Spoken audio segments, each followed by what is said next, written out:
Surat cyber crime પોલીસે માનવ સૂત્રો અને ટેકનિકલ સર્વેલન્સને આધારે છેલ્લા 1 વર્ષથી દુબઈમાં છુપાયેલા આરોપી નીતિન ઉર્ફે કાનો પ્રભુલાલ જયરામભાઈ વડકરને ઝડપી પાડ્યો છે. પોલીસ તપાસમાં આરોપી 2 અલગ અલગ ગુનાઓમાં સંડોવાયેલો હોવાનું સામે આવ્યું છે.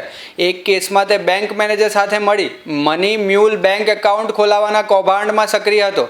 તપાસમાં કુલ 41 મની મ્યુલ એકાઉન્ટ મળી આવ્યા છે, જેમાં અંદાજે 3.31 કરોડ નહીં પરંતુ 331.35 કરોડ જેટલા શંકાસ્પદ નાણાકીય વ્યવહારો થયા હોવાનું સામે આવ્યું છે.